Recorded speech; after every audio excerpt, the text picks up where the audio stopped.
के बाद हम अगला टॉपिक लेते हैं टेंस। टेंस से पहले हमने बताया था कि टेंस सीखने के लिए आज एक चीज जानना जरूरी था और जिसके बारे में नाम है उसका सेंटेंस।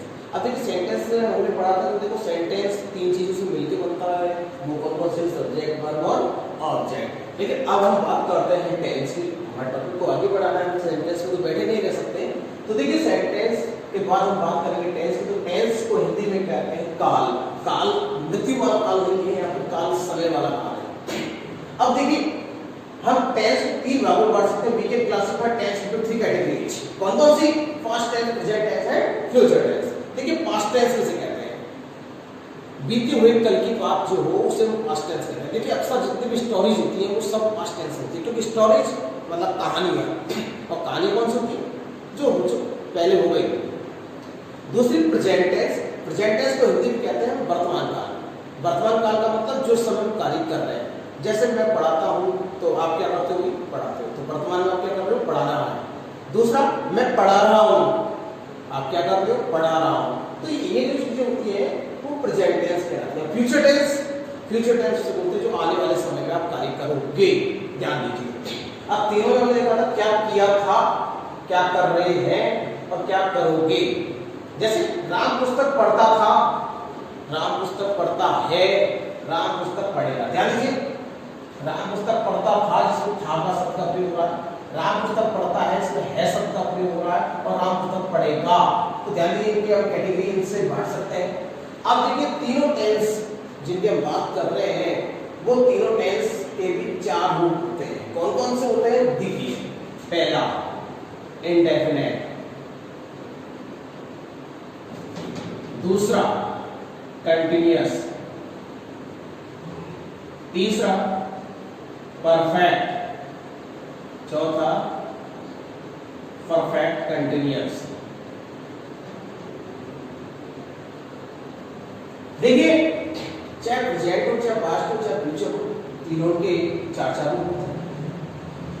हमें हिंदी में बताता हूं, इंडेफिनिट अनिश्चित, कंटिन्यूअस लगातार जारी, परफेक्ट पूर्ण, और परफेक्ट कंटिन्यूअस जो समय के अनुसार कार्य करेगा। अब बात करते हैं पास्ट टेंस की, बात करते हैं प्रेजेंट की, फिर फ्यूचर की। लेकिन हम जानते हैं कि हम शुरुआत कहां से करेंगे? प्रेजेंट इंडेफिनिट से। अब देखिए प्रेजेंट इंडेफिनिट मतलब कौन सा पढ़ेंगे? पहले हम प्रेजेंट इंडेफिनिट। तो प्रेजेंट इंडेफिनिट की देखो हिंदी में पहचान क्या होती है? बहुत सिंपल होती है। हिंदी वाक्यों के अंत में ता है, ती है, ते है, ता हूं आदि आते हैं। ध्यान दीजिए, राम खेलता है, वह सोता है, मैं पढ़ता हूं, सीता गाना गाती है। तो इसमें हमने क्या देखा?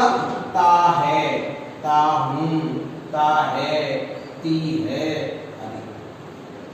तो हिंदी वाक्यों के अंत में ता है, ती है, ता है, ती है, ते है, ता हूं। जैसे मैं पढ़ता हूं, वह पढ़ता है, वह पढ़ती है, वे पढ़ते हैं। ठीक है, अब इस टेंस को हम आगे बढ़ाते हैं क्योंकि ये तो पहचान हो गई हिंदी की। अब बात करते हैं इंग्लिश में। इंग्लिश में इसलिए आती है एचवी, और एचवी को हम कहते हैं हेल्पिंग वर्ब। आप ध्यान दीजिए, प्रेजेंट इंडेफिनिट टेंस में डायरेक्ट एचवी का प्रयोग नहीं होता है अफर्मेटिव सेंटेंस में। सीधा क्या होगा वो समझिए। आई, यू, वी, दे इनके साथ वर्ब की फर्स्ट फॉर्म का प्रयोग होगा। दूसरा ही, सी, इट, नेम इनके साथ वर्ब की फर्स्ट फॉर्म प्लस एस या ईएस लगेगा। ध्यान दीजिएगा, अब कैसे लगेगा? अब दो वर्ड मैंने यहाँ पे लिए हैं, तीन वर्ड सॉरी, प्ले, स्लीप, गो। अगर मैं इनको आई, यू, वी, दे के साथ प्रयोग करूं, चाहे आई के साथ या यू या वी या दे, तो मुझे एस या ईएस नहीं लगाना। ध्यान देना, केवल वर्ब की फर्स्ट फॉर्म लगाएंगे। आई प्ले, आई स्लीप, आई गो। इसी प्रकार you play, you sleep, you go. परंतु ही सीट के टाइम पे आपको एस या ईएस लगाना जरूरी था। तो देखिए ही प्लेज क्रिया भैया, ही स्लीप्स और ही गोज। ध्यान दीजिए ये अफर्मेटिव सेंटेंस की पहचान होती है। परंतु हम देखते हैं नेगेटिव सेंटेंस की पहचान क्या होती है। नेगेटिव सेंटेंस में आई, यू, वी और दे इनमें डू नॉट का प्रयोग होता है और की फर्स्ट फॉर्म का प्रयोग होगा, जबकि ही, शी, इट और नेम इनके साथ डज नॉट का प्रयोग होगा प्लस वर्ब की फर्स्ट फॉर्म। ध्यान रखना एस अब नहीं लगेगा। तो नेगेटिव सेंटेंस किसे कहते हैं? नेगेटिव सेंटेंस कहते हैं जिसमें नहीं आए। अगर ये सेंटेंस हमारा राम खेलता है तो इसका नेगेटिव क्या होगा? राम नहीं खेलता है। मैं पढ़ता हूं, मैं नहीं पढ़ता हूं। मैं सोता है, मैं नहीं सोता है। तो इनमें क्या आया? नहीं आया। तो नहीं आने पर क्या करें? नहीं आने पर आप सब्जेक्ट के बाद, ध्यान दीजिए, किसके बाद? सब्जेक्ट के बाद एचबी का प्रयोग करेंगे।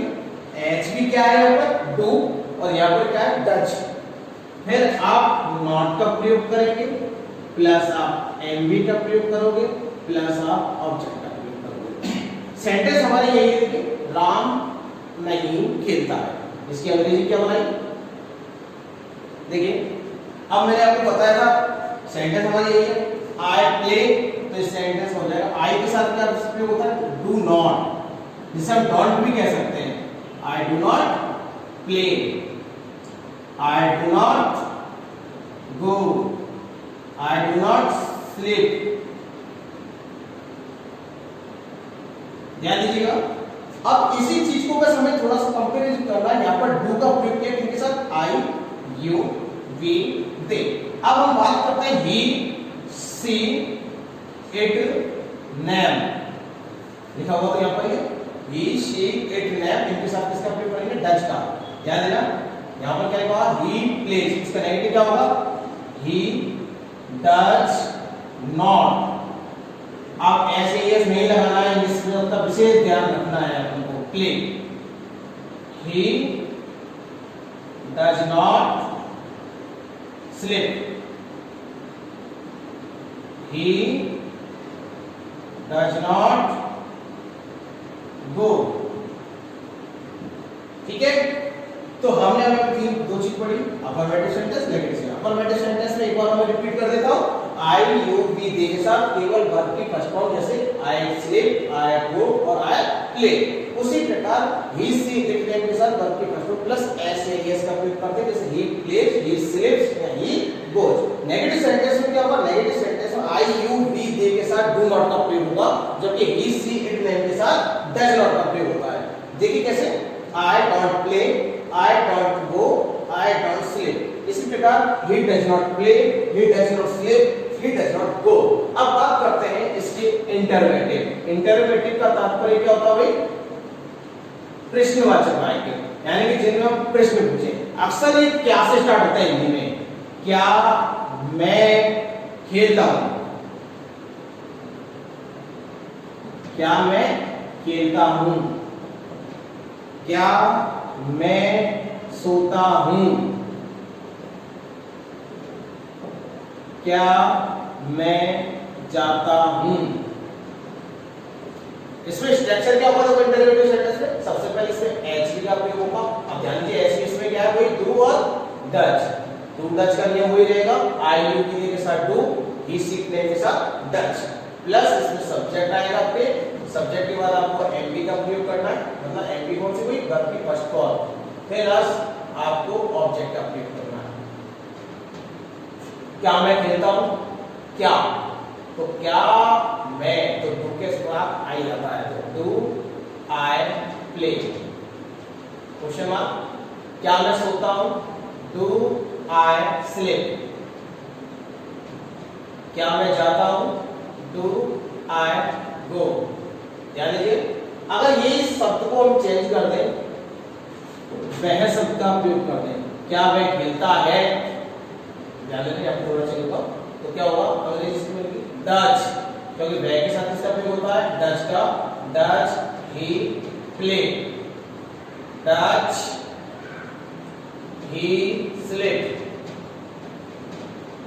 और डज ही गो। पीछे क्वेश्चन मार्क आएगा। तो ध्यान दीजिए, आज हमारा जो टॉपिक था वो था प्रेजेंट इंडेफिनिट। प्रेजेंट इंडेफिनिट में मैंने आपको बताया था कि हिंदी हिंदी वाक्यों के अंत में ता है, ती है, ते है, ता हूं आदि का प्रयोग होता है। जैसे राम कहता है वह सोता है, सीधा गाना गाती है, मैं पढ़ता हूँ, वह भागती है, वह दौड़ती है, वह सोती है, वह गाती है, जो भी आप करे करती है, मतलब ता है, ती है, ते है, तो उसे हम प्रेजेंट इंडेफिनिट टेंस कहते हैं। फिर बात करते हैं हम एचवी। एचवी इसमें होती है वर्ब की फर्स्ट फॉर्म अफर्मेटिव सेंटेंस के अंदर। अफर्मेटिव सेंटेंस किसे कहते हैं? जिनमें स्वीकृतात्मक वाक्य हो, मतलब हाँ कथन हो। तो जैसे मैंने कहा कि मैं खेलता हूँ तो आई प्ले, मैं सोता हूँ तो आई स्लीप, मैं जाता हूँ तो आई गो, मैं हंसता हूँ तो आई लाफ, मैं भागता हूँ तो आई रन का प्रयोग होगा। इसी प्रकार ही, शी, इट के साथ वर्ब की फर्स्ट फॉर्म प्लस एस या ईएस का प्रयोग होता है। कैसे देखिए, he plays, he sleeps, he goes, he laughs, he runs, he क्या नाम है, gets up early in the morning. तो मतलब एस या ईएस का प्रयोग होता है। परंतु नेगेटिव सेंटेंस में हिंदी के अंदर नहीं शब्द का प्रयोग होता, उसे हम नेगेटिव सेंटेंस कहते हैं। और इंग्लिश में नॉट शब्द का प्रयोग होता है। नॉट का लगाएंगे हम एचवी के बाद, और एचवी कहाँ होगी? एचवी क्या है इसमें? आई यू बी के साथ हम डू नॉट का प्रयोग करेंगे, और ही, शी, इट के साथ डज नॉट का प्रयोग करेंगे। ध्यान दीजिएगा, आई डोंट प्ले, क्योंकि आई आ रहा है तो डू नॉट का प्रयोग किया है। अगर आई के साथ अगर आप लोग घर में प्रयोग करें तो यू शब्द का प्रयोग कर सकते हैं। कैसे?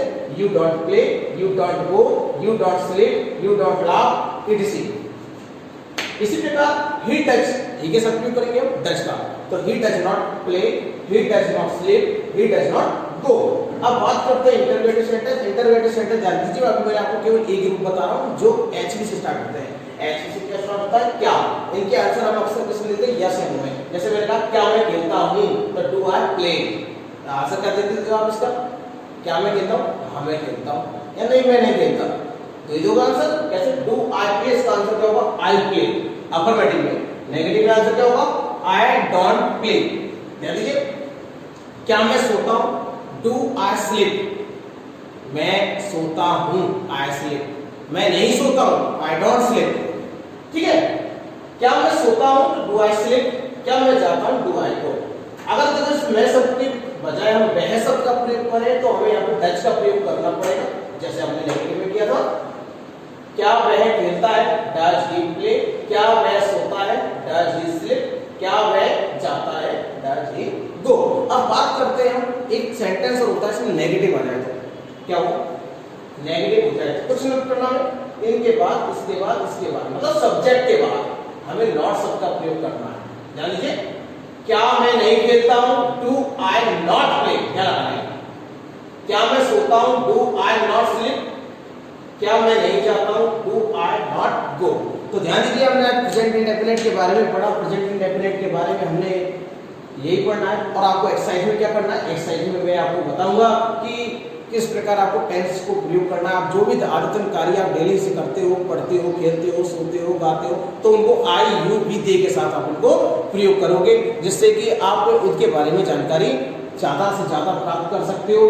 अब देखिए, जो हम बात करेंगे इस टेंस में, सबसे महत्वपूर्ण बात क्या थी कि देखिए, आप सुबह से शाम तक क्या करते हो वो डेली लाइफ को आप बोल सकते हो। जैसे मैं सुबह जल्दी उठता हूँ, मैं ब्रश करता हूँ, मैं पानी पीता हूँ, मैं खेलता हूँ, मैं स्कूल जाता हूँ, मैं स्कूल से आता हूँ, मैं बाजार जाता हूँ, मैं मूवी देखता हूँ, मैं टीवी देखता हूँ, मैं न्यूज़ सुनता हूँ, और मैं सोता हूँ, मैं खाना खाता हूँ। तो ऐसे आपने सुबह से लेकर शाम तक जो कार्य किए उसको मैं के साथ और वह शब्द के साथ। कैसे? मैं पढ़ता हूँ तो वह पढ़ता है, मैं सुबह जल्दी उठता हूँ तो वह सुबह जल्दी उठता है। तो इनकी आपको क्या करनी है? एक्सरसाइज करनी है, जिससे आप इनको जल्दी से आसानी से बोल सकते हैं। Thank you very much.